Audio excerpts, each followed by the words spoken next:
Story time. Naghintay pa ako ng 15 minutes bago maka-start. 20 years na ako dito sa company. More than 20 years. Pero wala pa akong na-meet na Pinoy dito.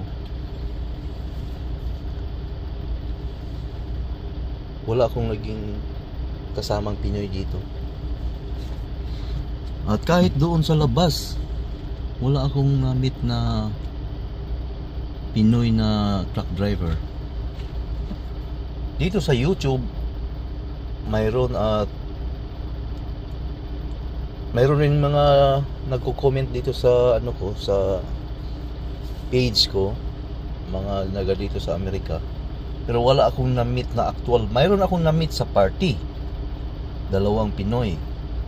Pero hindi doon sa ano, sa